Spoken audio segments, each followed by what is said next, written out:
Welcome to the BuiltOnAir podcast, the variety show for all things Airtable. In each episode, we cover 4 different segments. It's always fresh and different, and lots of fun while you get the insider info on all things Airtable. Our hosts and guests are some of the most senior experts in the Airtable community.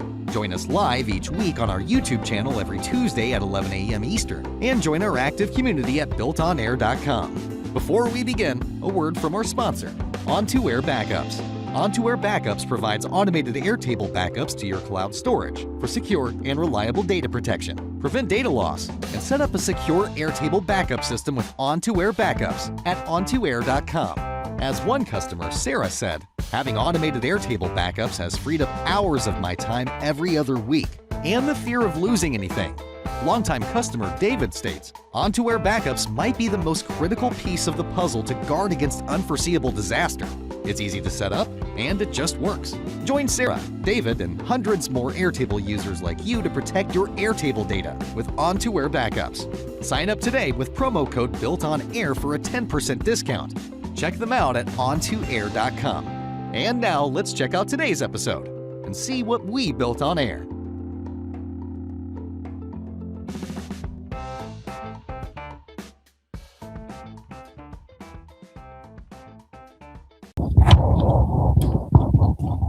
Welcome, everybody, back to the Built on Air podcast. We are in season 25, episode 2. Good to be back with you in July. Myself, Dan Fellers, Ali Alosa, and Kamille Parks back as always. And last week we got an update on all the latest updates and everything. So hopefully if you missed that one, make sure you go and check it out, get all caught up and the latest news and updates and everything. So, and they didn't release anything new that I saw. So we're going to jump right into today's segment. We're going to learn about bulk updates, bulk uploads. What are we talking about, Kamille? Bulk updates. Yeah, this came from a use case that I'm supposed to build about a week and a half from now. And before I did that, I was like, how do I actually want to lay that out in Airtable? And the general idea is what I'm going to go over with a different kind of setup than the real use case I had in mind. But hopefully the general idea is somewhat useful for other people. I set up 3 different automations to do the same thing. One is an all-in-one automation that does everything using some scripts. And then 2 are, if you don't have the option of using scripts, this is how you would do it with just native Airtable. Same result, it's just a little slower. Before you jump in, I'll say only Kamille would plan a week and a half. You have to build it in a week and a half and you're already prepping for it. This is a project, being very careful to be vague, that we built in Airtable, and when I describe it to other Airtable folks, they're like, should that be in Airtable? And I'm like, no, God, no, of course not. But this is the tool that we had, and so it worked. And then because it's already so big and complex, and I was really trying to think of what is the simplest user experience that I could put in here that wouldn't confuse people, that just sort of would slide right in. And this is kind of what I came up with, somewhat inspired by the person who originally asked for this set of features, but simplified a little bit. So it's not, there's a bit less clicking, I think. Yeah. Cool. Let me get your screen up. There we are. All righty. So the use case I'm going with for this demo is, imagine that you're planning 1 or more parties, and for that party, there could be multiple attendees, and each attendee should be able to have their chosen meal. So someone might get a sandwich, someone might get a salad, that kind of thing. And if it's a big event with a lot of people and suddenly they don't have sandwiches anymore, and you need to bulk update all the people who are going to that party to choose something else for them, this is the general idea of what I'm going for in terms of I need to update several things that are linked to, in this case, launch party, or I need to create a bunch of attendees for launch party in one go and assign them what their lunch options are in one go. So with that, I'll start with the simplest. There needs to be people who are going to the launch party. So of the update type, and then this is sort of a preview of what we're going to do later, new, revise, and remove. And first things first, I want to add some people. These are all just random fake records. I had Omni generate for me. Full disclosure, Omni helped create the records. I did basically all of the schema. So I'm just going to stop at 5. And then for items, just pulling this up so you guys can see what our standard options are. Now, you'll see this emoji placed all over the place in this set of interfaces and behind the scenes. I used an hourglass to denote these are temporary items. Whenever you're done with this screen, everything that's in these temporary fields is going to be cleared out and set back to blank. So let's say I want to give everybody the default meal. Now, this button has now appeared, pre-fill contacts. That's going back to, I have 2 different sets of automations that basically do the same thing. This one does not have the script in it. This one does. I'm going to do the one with the script in it because I modified it this morning and I want to test that I didn't break it. I didn't. Great. So I just said the standard, the default is everybody gets water and a Caesar salad. But if I want to go back and edit and say, well, Linda wants a Coke and Linda wants a turkey sandwich.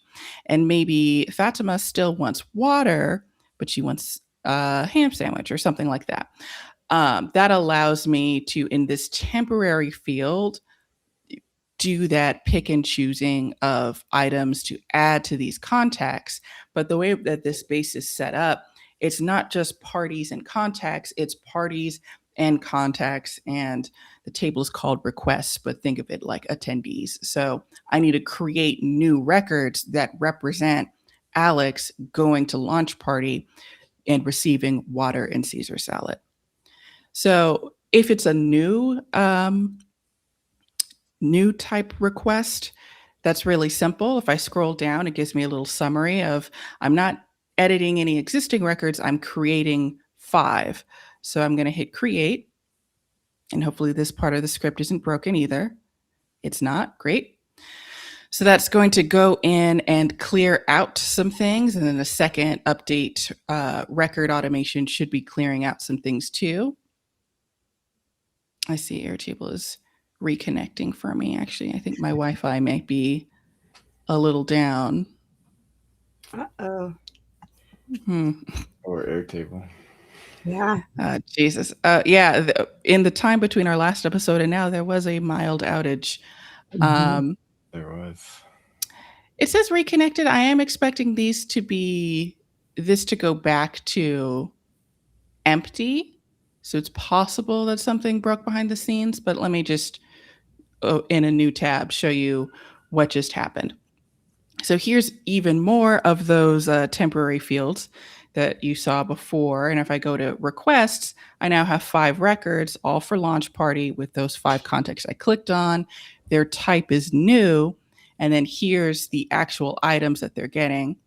And then we haven't made use of these 2 fields yet, but I'll go over that in a second. If I go to contacts, their temporary items is now blank. So I can go back and reuse them if I so choose. So with that, let's say I want to revise some requests or attendees that are already linked to this launch party. So this page has changed a little bit. This does make use of conditional visibility. So if you're on the Pro plan, you're not going to have the benefit of having conditional visibility. You might either have multiple sections on this page, or you might just have separate pages, one for new and one for revise/delete. Yeah, I forgot that was That was gated. Yeah, normally I try and do all of my demos from the perspective of a pro plan user, but that is the one kind of thing that I'm making use of here that pro plan users can't use. Basically, everything else is fair game.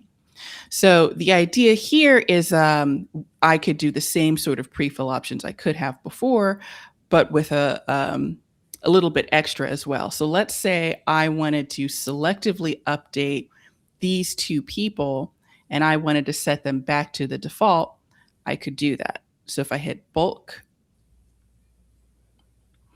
it's not immediately overriding their items, but it is filling in the temporary field what their new items will be.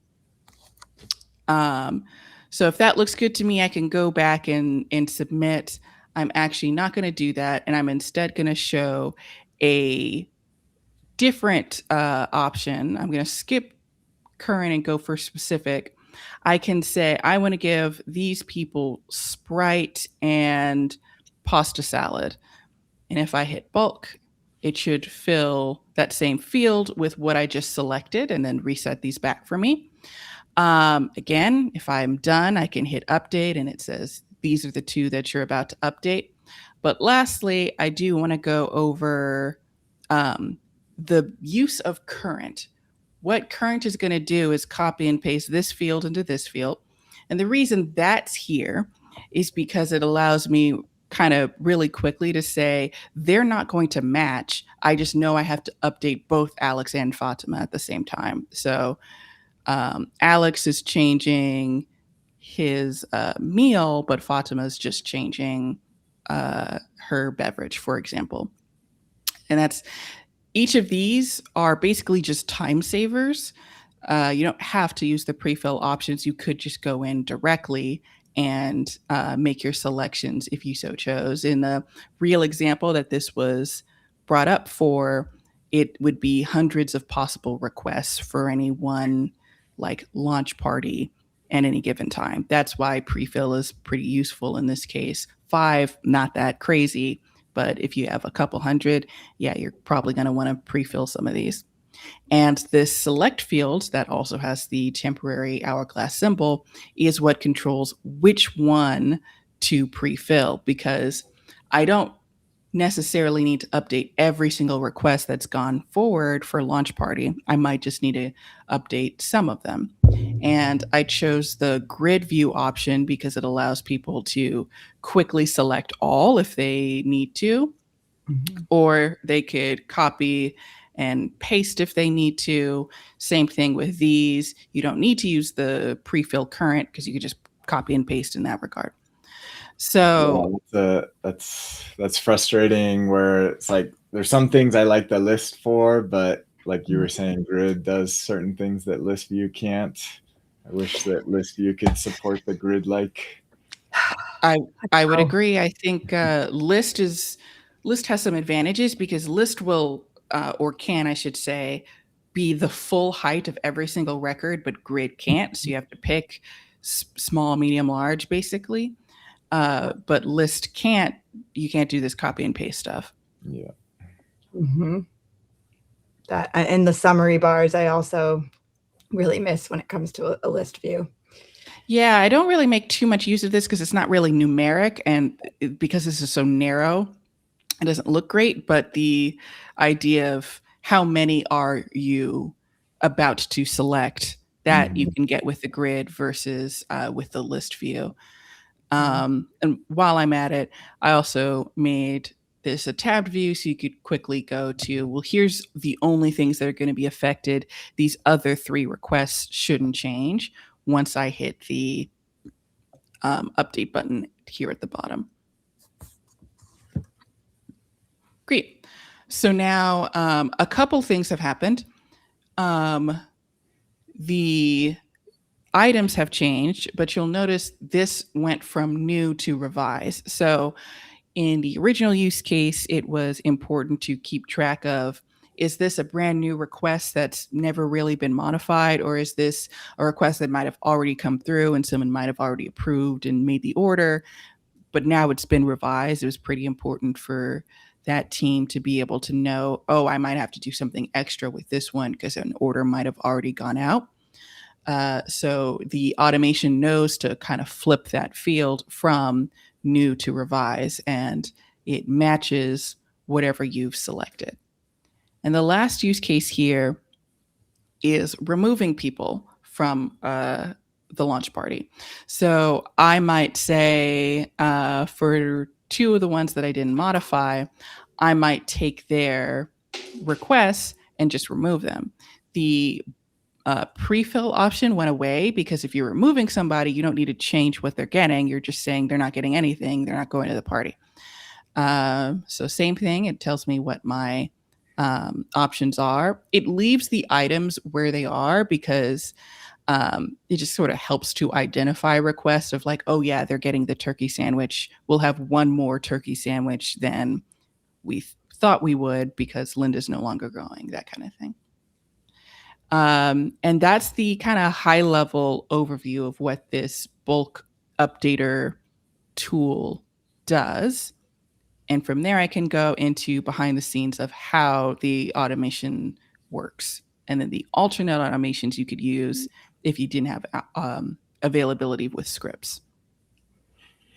Yeah, but overall, this is very, very useful use case. There's a lot of stuff going on here. That's pretty cool. I'm excited to see under the hood.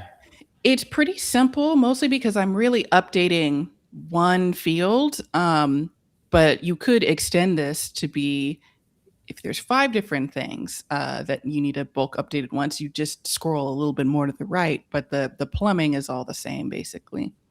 So if I go into my automations, you'll notice there's only 3, and you might only need 1, like I said, if you have scripts, but if you don't have scripts, you'll need these top 2. I'll go with the script first because that's the button I was clicking during the demo. So trigger, pretty simple. Because this is, pretty workflow oriented, when button is clicked is when I did this. And again, I can benefit from conditional visibility. So I can say, well, don't even try to run this until certain conditions are met. And I want people to only do this from the interface. So that's why I picked that trigger. And then next thing, I'll just go to the data view really quickly. Under items, there's just a simple checkbox of these are the default options. And this find record step finds what those default options are so I can paste them in using the script. Now, this automation is broken up into 2 conditions. Either it's a bulk update type of new, or it's either revise or remove. These 2 can share the same script because they're targeting the same table to update. For new, what it's doing is it's finding all of the contacts that have their temporary project linked to whatever thing you just clicked on. In my case, I was only working off of Launch Party. And that tells me which records I need to use in order to create new requests. So the scripts, I tend to keep my demonstration scripts really simple. So one at a time, I'm just going to explain what we're doing. So first I need to know which project, again, Launch Party, we're going to be using for the request table. IDs in this case is the list of contacts. Action tells me, wait, I've actually forgotten what action means because I've changed terminology in the middle of writing this. So I'll get back to action later. First things first, I need to know there are some records, depending on what I'm trying to do, that I need to create and some records that I need to update. So if I chose the new option, I'm going to be creating new requests, but I also have to reset the contacts back to not having a temporary project linked to them, not having temporary items. So I need 2 different calls against 2 different tables, or 1 against 2 different tables, I should say. Next, if I go back to the interface, just so you could see the 3 options of how do I want to pre-fill things. if that was not empty when you clicked the button, then I know I need to pre-fill each contact with stuff. So default items is pretty simple. I'm getting the IDs from that find record step of does default equal true. And then I'm updating just that one field with those items. If I've chose specific, then I'm getting a like do this while I'm explaining the script. It would be pulling from this field, which is a field on the launch party record, and it would be putting that value in. And again, that's the only field it needs to update. But if pre-fill is empty, then I know that when if I look at like behind the scenes of how this page is configured, this button, and I'm going to clear this out actually, this button and this button fire against the same automation. And using conditional visibility, that allows me to say, well, if pre-fill was not empty and you clicked that button, that means you're ready to go. You're ready to create the new requests, and you're ready to reset the contacts back to null. And the last bit is just pushing those updates and creates to the table it needs to go.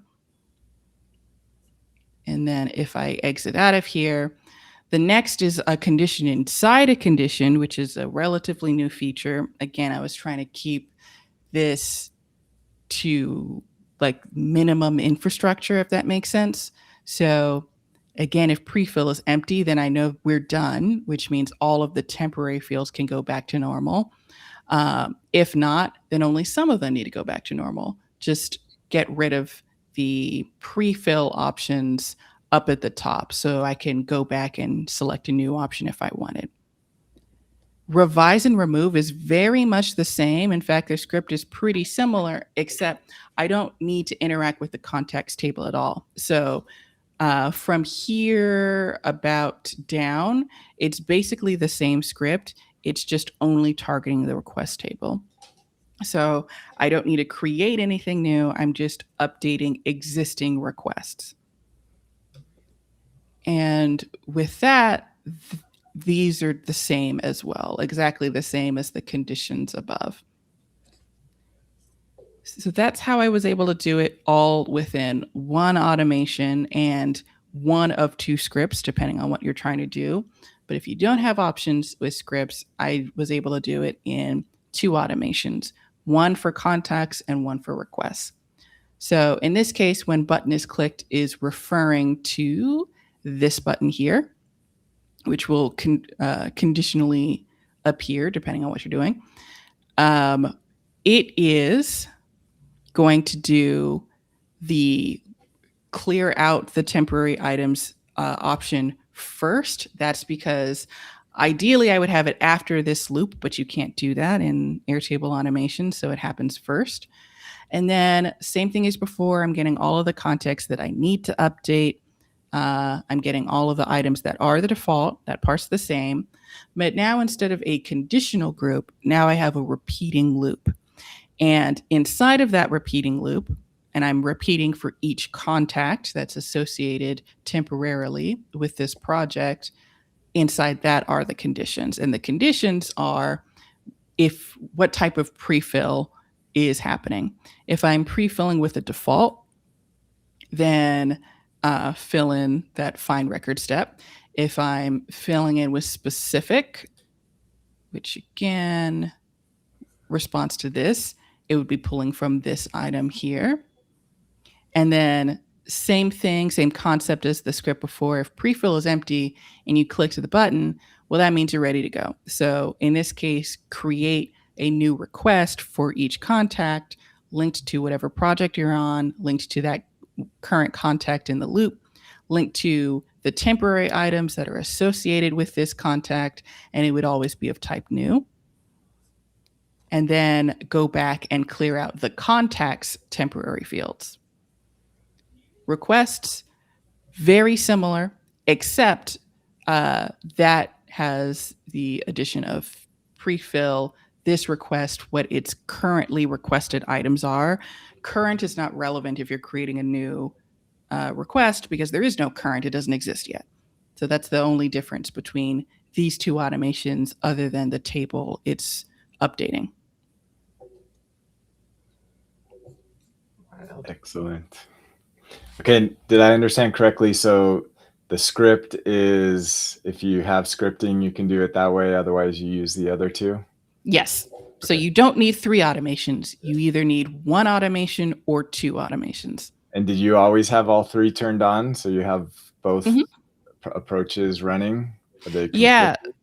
They don't conflict. So I can do this and give everybody pasta salad and Coke. And if I do this, I'm hoping, yeah. So it's doing the same thing that the script, which again is the bulk button, it has the same end result.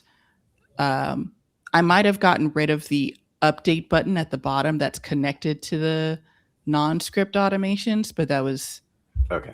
So they're connected to different buttons. Yeah. So let me edit this page and then show there's 3 buttons here, pre-fill context or pre-fill requests, and it knows which of these 2 buttons to show based on whether it's new or revised. If it was new, it would say pre-fill contacts.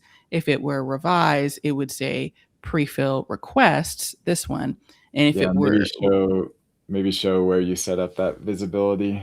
Yeah, sure. So on any one of these buttons, bulk doesn't have any visibility. The update type for pre-fill contacts has to be new.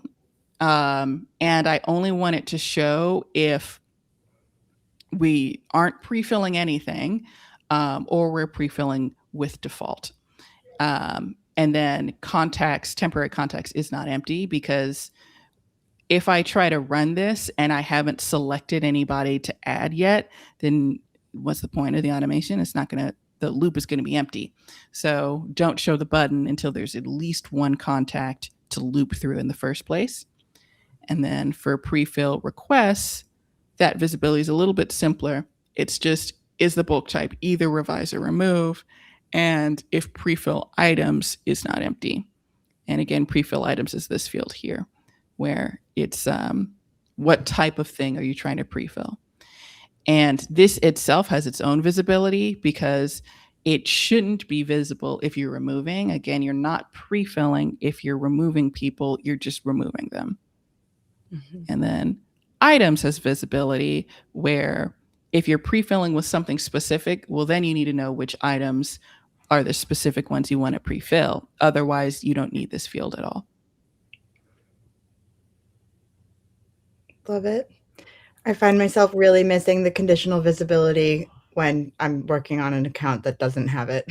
I'm like, it's so useful. It unlocks so many things. You don't have to look at a bunch of things at the same time. Like if I zoom out a little bit, if I didn't have conditional visibility, right, I'd have the contact section and the existing request section on top of each other.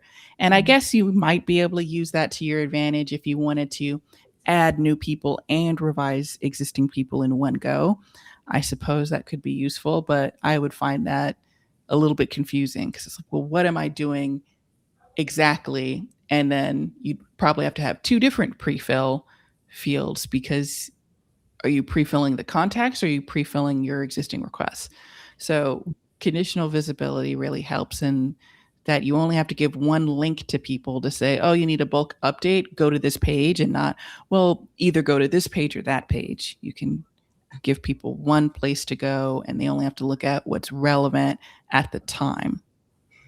Yep. Yeah, the one drawback, it's not really a drawback, it's kind of the way it's designed, but I'm sure a lot of times you have the same like data set that you want to show, but maybe like filtered differently depending on visibility. So you might have 1 block that's visible if the status is X, and then a different version of that data if it's Y. And so when you want to change like the fields to show up in both, you now have to update 2 different things. So I've had cases where I've got like multiple blocks depending on visibility. Only one is going to show at any time. and you're Yep. constantly having to update all 3 blocks. Mm-hmm. Yeah. It's it only goes so far. Yeah. Yeah. But still very powerful that you could have conditional data showing. Mm-hmm. Seriously. Yeah. But sometimes the maintenance becomes much. Yeah, it is not always easy to remember. Like, especially like Dan, as you're saying, we have a couple of use cases where there's a bunch on the page if you were to go to edit, but if you're trying to find the exact grid that's currently visible when you're not in edit mode, it's like, well, now you've got to signal to yourself when you are in edit mode, which of the like visibly similar grids is this the grid you're trying to edit.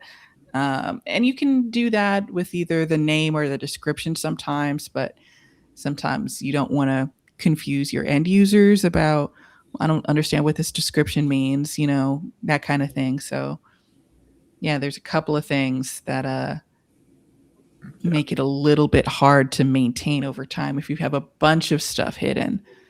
Yeah, 100%.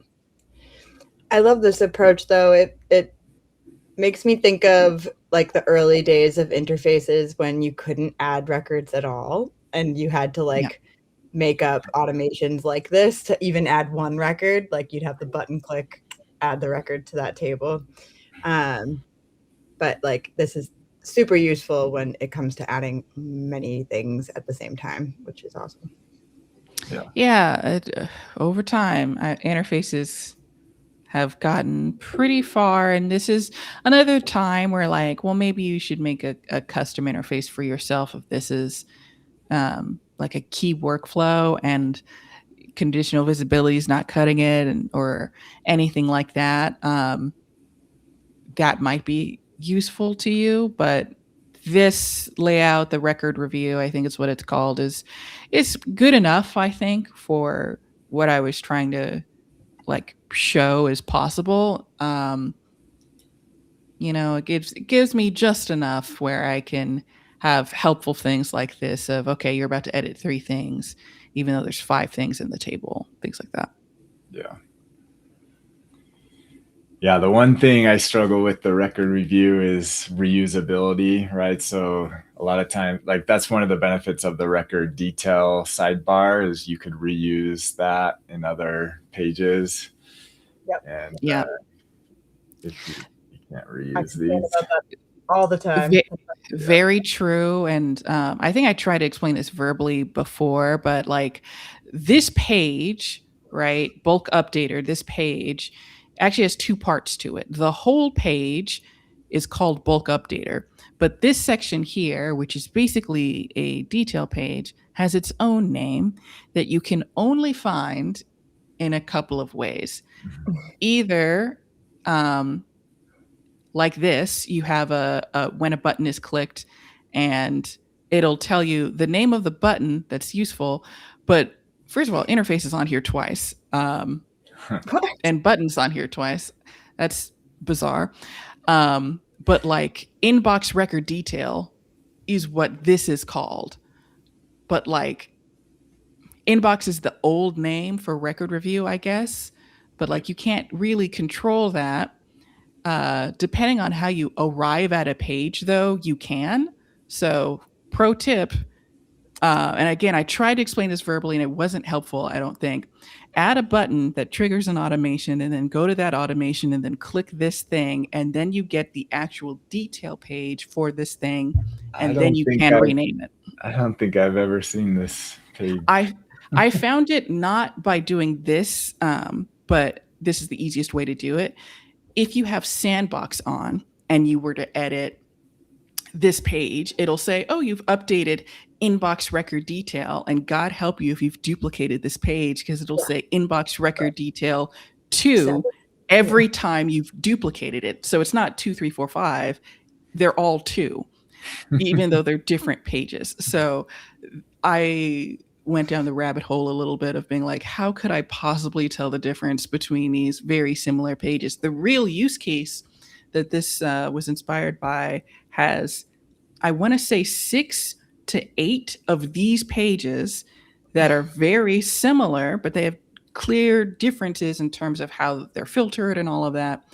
And you cannot tell the difference between them behind the scenes unless you jump through these series of hoops to rename the page. So I'm going to say bulk edit detail or something like that. If I publish this and then, now it's more specific. Now you know which page it really is. But boy. Okay, so there's a lot going on here. Okay. Yeah. Because the way where I normally see it is from the field Dependencies. Dependencies. Field dependencies. It'll say inbox, and you're like, where is that? Yeah. And those don't link. I wish these would link directly to that page. I know. Oh my gosh. It's updated here, but like it calls it a detail page because it is, but it's also like if you're not as familiar with building an Airtable, you're going to be like, but it's not a detail page. It's an inbox. It's a record review. So you're going to be looking in the wrong place probably. But yeah. Okay, and then I'll go back to the edit page, that other tab. This and one? Let's look at the URLs. Like, could we recreate? Because that page is that you could reuse this, but not in the way that's useful. Like if you could I think, hold on. I think you probably could. I just feel like, let me get hold on. I just feel, I don't think it'll, like, I've tried messing around with that for the side sheet detail pages, how it like does base 64 encoding. If you like, dang. Annoying. I don't understand. But wait, how did you even get to this page again? Can you do that again? Yeah, I was from an automation that is triggered by a button that is on the page. Mm-hmm. It does give you this link, but not from the dependency checker for reasons unknown, but you can find it from there. And that's how you open up the detail page without the sidebar attachment to it. Helpful. And now is that ID, the page ID, is that the same one as the outer level? That's unique to this record detail. Yeah, let me put these side by side. So the page ID for the detail page ends in CMM and the full page ends in COH. So they're, yeah. So they store them as a detail page. Why can't we reuse them? I don't know. Right. Like, I don't understand. I've so many times, like, I used to love record review and I set up all my initial interfaces as record review pages and then stopped doing it because I was doubling up on my work. Yeah, this is now I wonder, so we'll have to test this. In MCP, you can get a list of all the page IDs. Does that give you the record detail pages or just the high level? Probably just the high level. Actually, I was looking at that the other day. I don't know. And I don't know if you can like cheat with the MCP. If you say, you can't do it with this type of page, obviously. But if you had a list view of projects and from the MCP, you said allow click into records, but provided a different page ID than the thing that was just created. Like it's not going to let me select, where did it go? It's not going to let me select this thing. Mm-hmm. But if you have the ID and you say to the MCP, use that one, I wonder if you can fake it. I don't know. I don't think the MCP can create pages. I think it just lists them. I may be wrong on that. I know Omni can, it might be a thing of maybe you can force Omni to. Yeah, maybe tell Omni like create this record detail page with this ID. I've got Omni. All right, let's live test. All right, I'm gonna select this. Update the list interface to open the detail page when a record is clicked. I spelled clicked wrong. Hopefully Omni can adjust. Wild though. I've never seen that page before, but that's really helpful to be able to rename that page. It updated. Now hold on. Yeah, now hold on. Omni, why? Interesting. I suspect you didn't do it. It didn't. Why is that the interpretation of what I asked for? This is why I say I don't like Omni. It's not that it can't do useful things. It's that sometimes instead of just saying, oh, that detail page isn't compatible or whatever, it says, oh, I know what I'll do. I'll update the description to be the prompt. Why? Why would that ever be what I wanted? Hey, it at least spelled click right. Yes, thank you. I mean, one thing I've noticed that, like, I'm wondering, and I don't know if this is new or not, but when you look at the dependency checker for a particular field and say that field is on a detail page, then that detail page is used across multiple interfaces. Mm-hmm. Then you'll see the detail page listed, and then you'll see also the other interface pages listed at the top. So what becomes really confusing to me is I start at the top of the list and I go down, but those other pages are only there because they're tied to the detail page. Like the field. Okay. I think I see what you're saying. Yeah. So this is I think an example. Yeah. It is a little confusing because bulk edit detail, right, is only possible to be on bulk updater. So again, because Airtable is treating the whole page and the detail page inside of it as separate dependencies, there might be merit to that, perhaps. But yeah, this is a little confusing. Yeah. Yeah. So I think my word of advice is if you're trying to like remove dependencies from something, like I often do, is start from the detail pages first, because that will clear your actual top list of the interface list, that bulk updater and projects at the top there. If you can find your record detail page. If you can find the detail page. Yes. I often would just link to them from here. That would be so nice.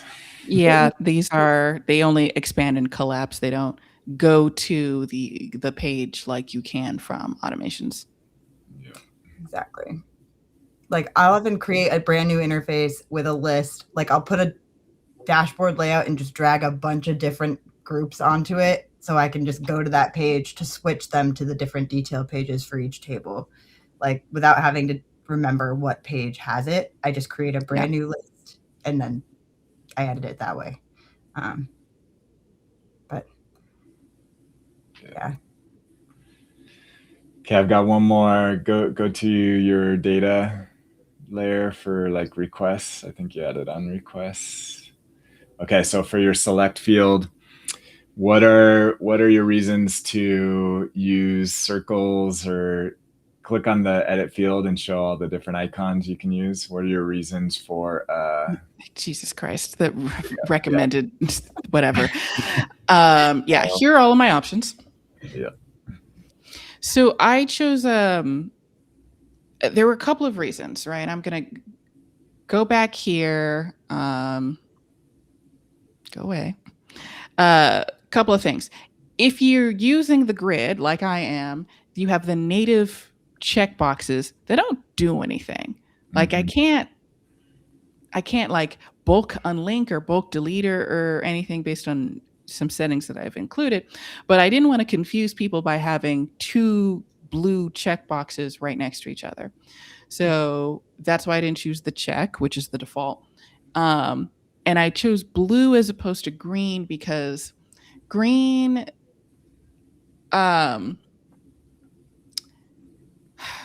Well, actually, in this particular use case, and you can see remove is color coded red, blue is color coded revise, and green is color coded as new. I probably should have used a color that wasn't one of those three things to be like, this is a different concept. But at the time, I was working on the revise functionality, and blue is revise, and that's why the dot is blue. And the other ones, like, I'm not necessarily deleting things, and star and heart are like I'm favoriting, kind of. That's what I associated with them, so I didn't use that. The thumbs up, I think, could work in this use case, and flag felt like you're saying there's something wrong with this record, at least to me. So blue felt like the most not blue. The dot felt like the most neutral of these options in terms of selecting that wasn't already being used by Airtable's own UI to communicate something as selected. I like that. I almost never use the dots, and I've seen you use them several times. And every time I see you use it, I'm like, oh, like that looks awesome. And I forgot that existed. Like, yeah, this is one of those things. I forget which plan has a limitation as well, but some plans don't have all of these options. Right. So I think I'm probably going to get it backwards. I think all plans have the availability of each icon, but colors. some plans only have green. Mm-hmm. But I could be wrong. It could be backwards. Maybe they have all colors, but only checkboxes. I don't know. I think it might just be check and X on the free or the lowest plan. Could be. In some way, this is also limited, but this is purely visual representation. And on the interface, right, I could have included a description that said, hey, if you're revising or removing, make sure to, use the checkboxes. You know what I mean? Like adding some text here so that people aren't confused about what they do. And that would, clear up confusion. Right now, it's like you go to this page and you just know what you're doing is what I'm assuming. But in reality, you would be including some field descriptions and some descriptions up here. And then I would probably add, when you click update, I would probably have it be require confirmation and say, hey, are you sure you're about to update a bunch of records, just so that if someone misclicks, they don't, ruin their data and all that. So again, this is a very bare bones way of getting the point across. Yeah, but I like that differentiation between the default checkbox, because we can't really interact with the default checkboxes. Like we can't like trigger an automation or query which ones were checked in our automation. So they kind of are, the only thing you can do is like right click and then delete those records, I think. Yeah, one of my biggest wants from an interface to automation improvement, like obviously these buttons can trigger an automation, but they're all pointing at launch party.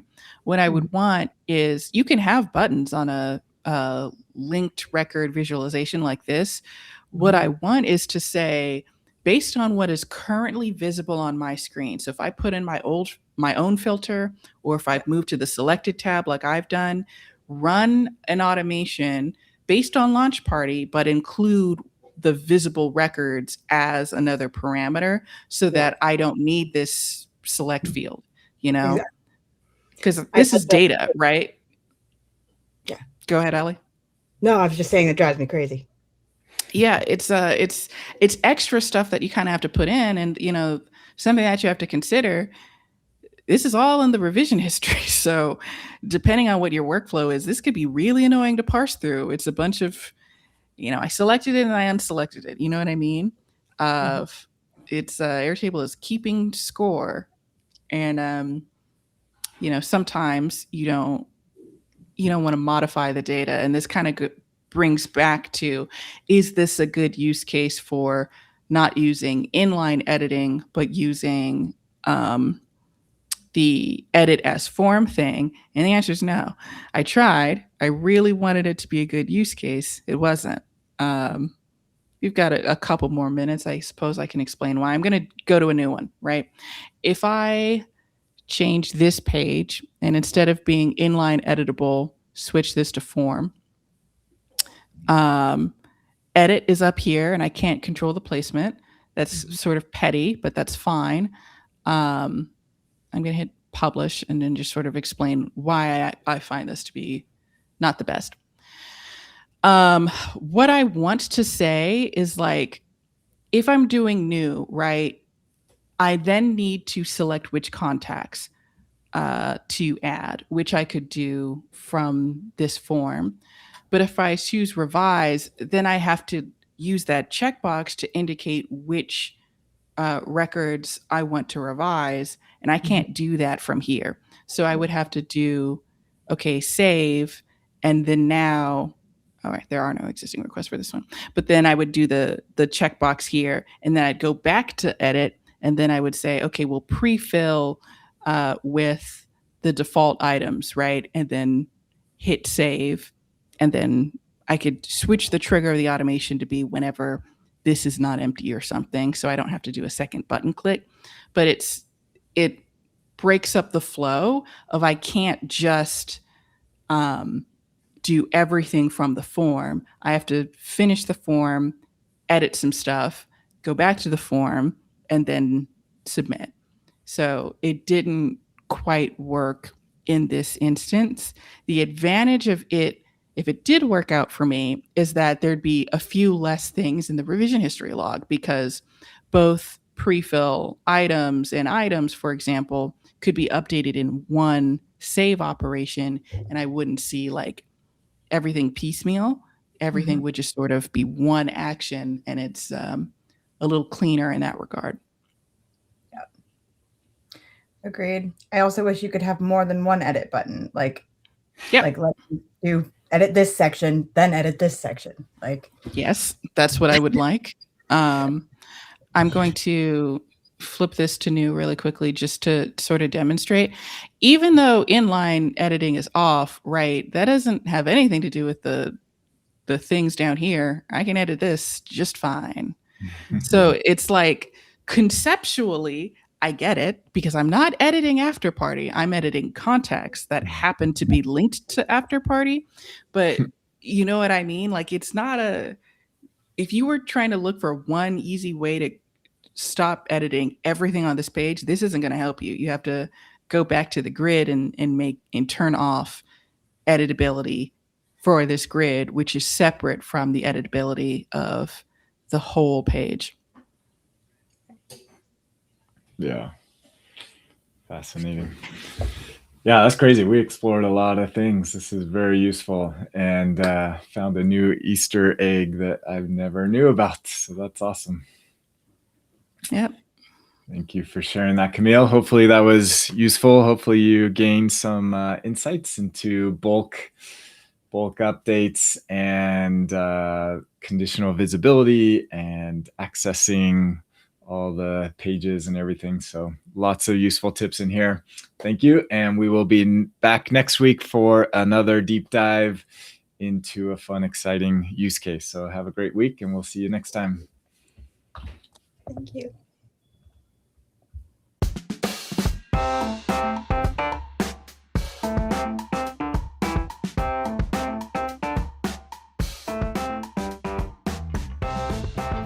Thank you for joining today's episode. We hope you enjoyed it. Be sure to check out our sponsor, OnToAir Backups, automated backups for Airtable.